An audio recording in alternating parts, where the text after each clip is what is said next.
जय हिंद। आगामी बीपीएससी शिक्षक भर्ती के अंतर्गत जो कि 15 अक्टूबर के लगभग कभी भी आपका नोटिफिकेशन दे सकता है। 1 लाख से अधिक पोस्ट के लिए वैकेंसी अपकमिंग है। उसमें इंग्लिश पेपर का एक अपना अलग महत्व है। जिस भी स्टूडेंट का क्लास 6 to 8 में इंग्लिश सब्जेक्ट है, 9 10th में इंग्लिश सब्जेक्ट है या 11 12th में इंग्लिश सब्जेक्ट है, और बहुत सारे कन्फ्यूजन्स स्टूडेंट के द्वारा क्रिएट किए गए हैं, या बहुत सारे कन्फ्यूजन्स, बहुत सारे डाउट कमेंट बॉक्स में दिए गए हैं। बहुत सारे बच्चे लगातार हमको कमेंट करते रहते हैं कि इंग्लिश में सर ये प्रॉब्लम है, ये प्रॉब्लम है। तो इसी को ध्यान में रख करके इंग्लिश एक्सपर्ट हमारे एसके यादव सर आज हमारे साथ हैं। तो जितनी भी छोटी छोटी कन्फ्यूजन हैं, हम उस कन्फ्यूजन को सर के माध्यम से दूर करने का प्रयास करेंगे। और हम चाहेंगे कि चूँकि सवाल तो बहुत सारे हैं और लगभग सर से हम इस बात का डिस्कशन भी किए हैं, तो जिनको भी इंग्लिश को लेकर के या इंग्लिश सब्जेक्ट से एग्ज़ाम इस बार देना है, तो इस वीडियो को लास्ट तक आप देखें और हर छोटी-छोटी कन्फ्यूजन्स आपका दूर होता चला जाएगा। दूसरा एक चीज़ और हम आपको बताना चाहते हैं कि मंडे को इसी सोमवार को 12 बजे से 2 बजे के बीच में हमारा एक महा सेमिनार आगामी भर्ती को लेकर के है। और ये सेमिनार हमारा ऑनलाइन अलग रिले होगा और ऑफलाइन मोड में भिकना पहाड़ी सैदपुर मोड पर जो हमारा सेंटर है प्लेटफॉर्म बाय नवीन कुमार सिंह, वहाँ पर होना है। तो जो भी स्टूडेंट चाहे किसी भी सब्जेक्ट को हो, इस बार जिनको एग्जाम देना हो, तो इस सेमिनार में भाग लेकर के, चूंकि अलग अलग एक्सपर्ट फैकल्टी होंगे और जितने भी आपके डाउट्स हैं वो डाउट्स उस सेमिनार में दूर करने का प्रयास करेंगे। लेकिन इससे पहले इंग्लिश को लेके चूंकि ये वीडियो है, तो हम चाहेंगे कि एसके यादव सर हर छोटे छोटे आपके कमेंट्स का जवाब दे करके इसको दूर, आपके कन्फ्यूजन को दूर करने का प्रयास करें। और 6 to 8, 9 10th 11 12th के सिलेबस से संबंधित भी अलग अलग वीडियो वैसे मेरा कुछ दिया हुआ है। प्रीवियस ईयर क्वेश्चंस भी हम लगातार कराते आ रहे हैं और इसका एक अलग से भी 6 to 8 के लिए स्पेशल सिलेबस पर चर्चा के लिए अलग वीडियो हम नेक्स्ट डे जारी करेंगे। लेकिन अभी इंग्लिश से रिलेटेड जो भी कन्फ्यूजन्स हैं क्या क्या हैं उस पर सर फोकस करेंगे। Thank you sir. और सब लोगों को नमस्कार, सब लोगों को गुड मॉर्निंग। आज पढ़ने पढ़ाने की बात नहीं होगी, आज आपके कन्फ्यूजन्स, आपके डाउट को हम सॉल्व करने का पूरा प्रयास करेंगे। लगातार जो बच्चों का कमेंट आया कि सर ये कॉम्बिनेशन है, वो कॉम्बिनेशन है, और कॉम्बिनेशन तो सबसे बड़ा फैक्टर है और लगता है कि इस कॉम्बिनेशन के चक्कर में बच्चों की तैयारी कहीं ना कहीं से बाधित हो रही है। तो बिहार सरकार बहुत हद तक समझाने की कोशिश की गई है उनके द्वारा, जो उनका अपना दिया गया है उसमें बहुत सारे बच्चे देखे भी होंगे, लेकिन उसके बाद भी कन्फ्यूजन बना हुआ है। यहाँ हम इस वीडियो में, चूंकि मैं इंग्लिश को लेके ज़्यादा चिंतित रहता हूँ और वो विषय पढ़ाता भी हूँ, तो बच्चों का जो कमेंट मैंने पढ़ा तो उसमें लगा कि एक वीडियो स्पेशल देना चाहिए जहाँ से बच्चों को बता दें कि आपका ये कमेंट है और ये आपके लिए सटीक जवाब होगा, और आप अब जो है ज़्यादा कन्फ्यूज ना रहें और अपने तैयारी को एक दिशा दें, रफ्तार दें। तो चलिए, खासकर उसी के लिए है बीपीएससी शिक्षक भर्ती 2023 में जो आने वाली है, चाहे वो 6 से लेकर 8 क्लास के बच्चों के लिए हो, या फिर 9 10th के लिए हो, या फिर 11 12th में अगर टीचर बनना है तब, यानी ये सब टीचर वालों के लिए ही है। तो अब क्या है ना कि यहाँ ज़्यादा कन्फ्यूजन नहीं है बच्चों का, सबसे ज़्यादा कन्फ्यूजन यही है। ठीक है जी, तो शुरुआत यहीं से होगी और सब पे बारी बारी से हम बात करेंगे, इंग्लिश से संबंधित बातें होगी, समस्त कन्फ्यूजन दूर करेंगे। तो चलिए बारी बारी से हम कमेंट की तरफ रुख करते हैं और आपके सारे कन्फ्यूजन्स को, सारे कमेंट्स को लेते हुए एक एक बात पे चर्चा करते हैं। ठीक है जी, चलिए। सबसे पहला एक कमेंट है हमारे पास कि सर मेरा इंग्लिश ही तो 6 to 8 और 9 to 10th का सिलेबस तो लगभग सेम ही है, मतलब दोनों का सिलेबस जो है सेम है, तो दोनों बैच लें या फिर कोई एक बैच लें। देखिए एक कमेंट है जैसे कि बैच अनाउंस कर दिया गया है आपका, और बच्चा, बहुत सारे बच्चे होंगे जिनका 6 to 8 भी देना है, 9 to 10th भी देना है, बहुत सारे ऐसे होंगे जिनको 9 10th और 11 12th भी देना है। तो ये पूछ रहे हैं कि क्या सर इसमें से कौन सा लें कोर्स। तो मैं ये प्रेफर करूंगा कि यदि आपको 6 8 भी देना है, 9 10th भी देना है, तो आप 9 10th वाला अगर सिंगल लेना चाहते हैं तो 9 10th वाला ही ले। समझ में आया ना, 9 10th वाला लें, क्योंकि लगभग अगर इंग्लिश के रेंज की बात करें, लेवल की बात करें, टाइप्स ऑफ क्वेश्चन की बात करें, तो उस पर मैं एक स्पेशल वीडियो कल हो सकता है रिलीज कर दूंगा। पूरे सिलेबस को ध्यान में रखते हुए, टाइप्स ऑफ क्वेश्चन को ध्यान में रखते हुए, लेवल को ध्यान में रखते हुए कि किस में मॉडरेट रहेगा, किस में स्टैंडर्ड रहेगा, किस में एडवांस लेवल रहेगा। ठीक है जी। हाँ, सबसे ज़्यादा कन्फ्यूजन 6 टू 8 में इसलिए है क्योंकि 6 टू 8 का बीपीएससी अभी तक कोई एग्जाम ली नहीं है, पहली बार लेने जा रही है। तो बच्चों के बीच में ये डर है कि कैसा लेवल रहेगा, 9th और 10th से ही मिलता जुलता रहेगा क्या? तो कह सकते हैं कि मिलता जुलता रहेगा, परंतु 9th और 10th का जो स्टैंडर्ड रहेगा उससे कम देखने को मिलेगा। तो इस पे हम विस्तृत चर्चा करके एक स्पेशल वीडियो देंगे, उसकी चिंता आपको नहीं करनी है।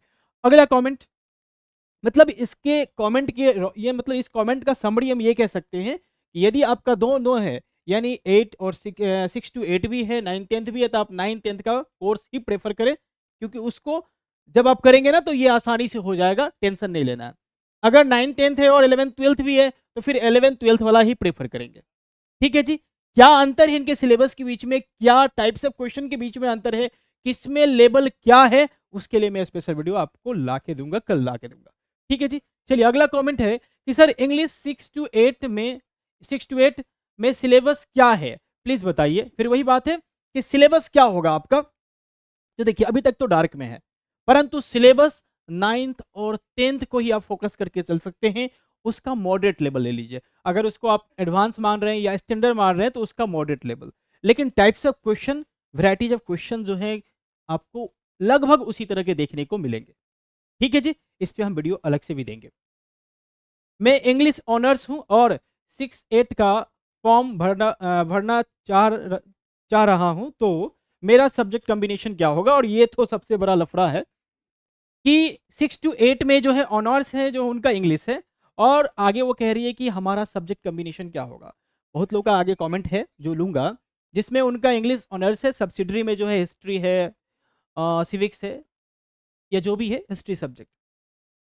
तो मुख्य सब्जेक्ट क्या है आपका, मेन सब्जेक्ट क्या है, फोकस उसी पे होना चाहिए कि आपका जो है मुख्य सब्जेक्ट क्या है, ऑनर्स पेपर क्या है। तो ऑनर्स में यदि आपका इंग्लिश है, ऑनर्स में यदि आपका इंग्लिश है, तो फिर आपको कॉम्बिनेशन की कोई जरूरत नहीं है, क्योंकि इंग्लिश अपने आप में एक लैंग्वेज है, और लैंग्वेज को किसी कॉम्बिनेशन की जरूरत नहीं है। वो अपने आप में 6 टू 8 में भी अलग से टीचर बहाल किया जाएगा उसके लिए।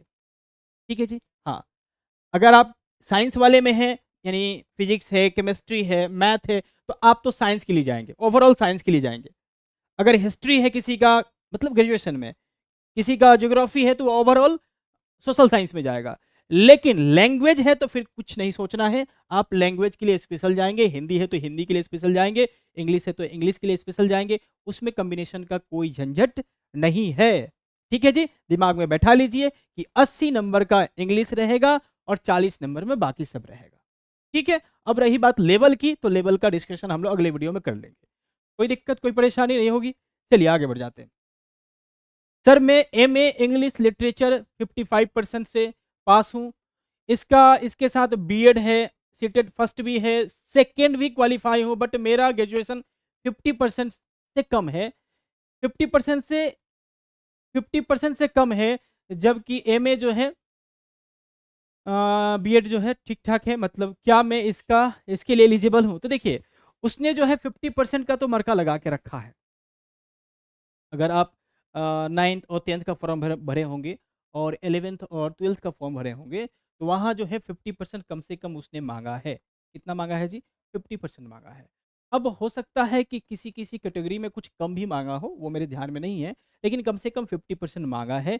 तो फिर जो है आपका अगर ग्रेजुएशन में 50% कम है, तो थोड़ा सा आप पे मतलब आपको थोड़ा इसके बारे में रिसर्च करने की ज़रूरत है।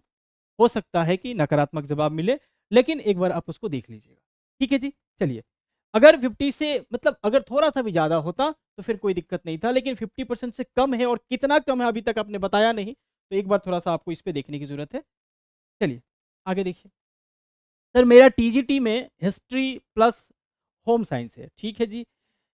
मैंने सब्सिडरी में इंग्लिश रखा है। हाँ, ये भी बहुत बड़ा फैक्टर है कि सब्सिडरी में यदि कोई लैंग्वेज पेपर है आपका, language paper that means Hindi है या फिर इंग्लिश है। ध्यान से सुनिएगा, ये स्पष्ट कहा गया है उनके नोटिफिकेशन में, उनका जो निकला है उसमें स्पष्ट कहा गया है कि या तो ऑनर्स पेपर हो यानी प्रतिष्ठा का विषय हो, या फिर आपके पठित में हो। पठित कहने का मतलब सब्सिडरी में हो, आपने यानी ऑनर्स के साथ उसे भी पढ़ा हो, ध्यान से सुनिएगा, यानी सब्सिडरी में हो, कोई भी लैंग्वेज सब्जेक्ट यानी हिंदी हो या इंग्लिश हो, तो फिर आप उनके सहारे भी इंग्लिश टीचर या हिंदी टीचर या फिर उर्दू है तो उर्दू टीचर बन सकते हैं। आप उसके लिए योग्य हैं। स्पष्ट मैंने कह दिया। स्पष्ट क्या किया जी कि प्रतिष्ठा के रूप में हो तब भी या सब्सिडरी में हो तब भी, यह स्पष्ट लिखा है। यहां मैं कटिंग नहीं लगा पाया, लेकिन यह स्पष्ट लिखा गया है। ठीक है जी। हाँ, आज ही बच्चे कुछ क्वेरी के लिए आए थे और सर जो है काउंसलिंग ले रहे थे, नवीन सर, तो वहां हमने भी पढ़ा। तो यह स्पष्ट है कि या तो मेन प्रतिष्ठा का विषय हो या फिर सब्सिडरी में हो, चाहे हिंदी या इंग्लिश, तो आप जो है मुख्य विषय के रूप में यानी इंग्लिश का टीचर बन सकते हैं या हिंदी का टीचर बन सकते हैं। अब कंफ्यूजन नहीं होना चाहिए, ये लिखित है, इसके लिए डरना नहीं है। अगर ऐसा होता है तो वो प्रमाण के तौर पे हम लोग जाके केस भी कर सकते हैं आगे, हाँ, मामला को बढ़ाया जा सकता है। ठीक है जी। जब उन्होंने लिखा है तो फिर उस पर वो लोग अमल करेंगे, इसलिए आपको टेंशन नहीं लेना है। सब्सिडरी में हो या मेन में हो, आप उस विषय से आगे बढ़ सकते हैं, उस विषय की तैयारी को आगे बढ़ा सकते हैं। इंग्लिश ऑनर्स से ठीक है भैया, हिस्ट्री, साइकोलॉजी, सीटेट पेपर जो है 2 पास हैं, ठीक है। कौन से पेपर के लिए आगे एलिजिबल हैं? देखिए भैया, आप पेपर 2 निकाल लिए हैं, ठीक है जी, तो आप तो बीपीएससी के लिए एलिजिबल हो गए। अब रही बात कि इंग्लिश है आपका प्रतिष्ठा विषय, तो फिर आप इंग्लिश से आगे बढ़ेंगे। इसमें क्या सोचना है आपको? जी हाँ, इंग्लिश से आगे बढ़ेंगे, चाहे बात 6 to 8 में हो या 9 10th में हो या फिर 11 12th में हो, आप इंग्लिश से आगे बढ़ेंगे। कोई दिक्कत, कोई परेशानी? चलिए, अगला कमेंट क्या है जी? सर इंग्लिश लिटरेचर से भी पूछा जाएगा क्या क्वेश्चन टीजीटी में? यानी टीजीटी कहने का मतलब 9th और 10th में इंग्लिश लिटरेचर से भी पूछा जाएगा क्या? तो देखिए, अभी तक जो अनुमान लगाया जा रहा है कि नहीं पूछा जाएगा, ठीक है? क्योंकि जो पेपर अभी इसी साल जो हुआ पहला चरण, बीपीएससी टीचर कह सकते हैं, पहली बार जो लिया, उसमें तो नहीं पूछा। तो उम्मीद है कि इसमें भी नहीं पूछेगा। लेकिन थोड़ा-सा अगर परसेंटेज रखें कि सिलेबस अगर देता है, तो पूछ सकता है क्या? तो थोड़ा-सा मतलब संदेह है उस पे कि पूछ भी सकता है। अगर पूछेगा भी तो कितना पूछेगा? तो मैक्सिमम 15 से 20% ही शामिल करेगा। क्या सुना आपने?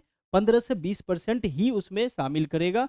जैसा कि मैं जानता हूँ, क्योंकि इसको लेके यानी 9th-10th को लेके और 11th-12th को लेके पटना यूनिवर्सिटी के जो एचओडी रहे हैं और कुछ समय तक बिहार सरकार यानी बीपीएससी के मेंबर भी रहे हैं, नाम नहीं बताऊँगा उनका। तो वहाँ मुलाकात हुई, हमारी बातचीत हुई, क्योंकि मैं पटना यूनिवर्सिटी का एलुमनी रहा हूँ, पूर्व छात्र रहा हूँ, तो जान-पहचान सब लोगों से है और अच्छा खासा जान-पहचान है, क्योंकि कंटिन्यू हम लोग रहे थे। तो उन्होंने कहा कि देखो भैया, हम लोगों ने बड़ा इसका मतलब इसके अगेंस्ट में हम लोगों ने कमेंट किया है।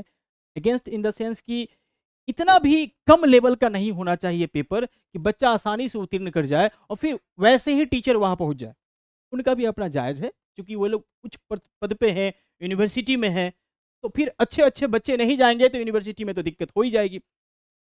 तो अगर उनके बातों को अमल में रखता है बोर्ड, तो हो सकता है कि 20 से 30%, 30% तो ज़्यादा हो गया, 15 से 20% लिटरेचर जोड़ा जा सकता है। परंतु जब तक सिलेबस नहीं आता है, हम जो दिया गया है प्रीवियस, उसी को बेस मान के तैयारी करेंगे।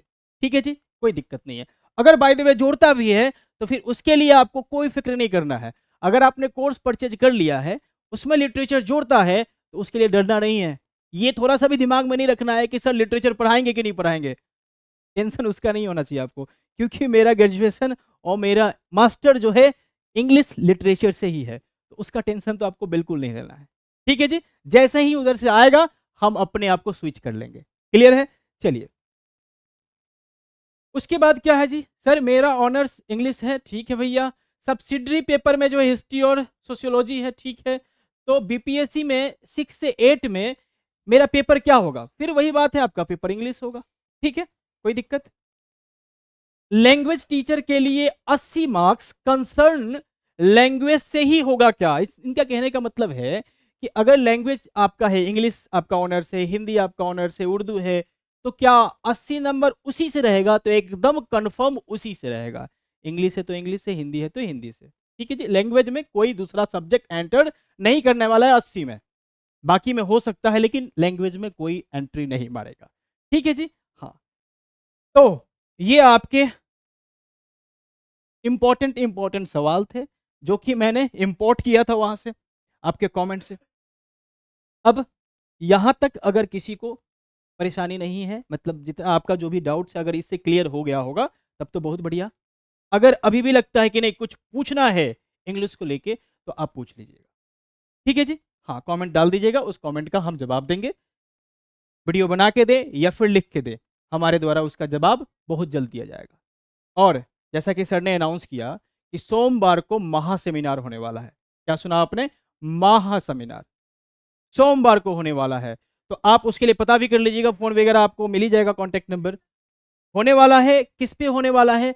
तो ये जो कॉम्बिनेशन वाला प्रॉब्लम है, ये जो सब्जेक्ट को लेके प्रॉब्लम है, और ये जो नया 6 to 8 में अभी तक बीपीएससी नहीं लिया इसको लेके प्रॉब्लम है, हर तरह के सवाल का जवाब हमारे एक्सपर्ट के द्वारा, हर विषय के एक्सपर्ट के द्वारा जो कि लगातार मंथन कर रहे हैं इसी पर, उनके द्वारा दिया जाएगा।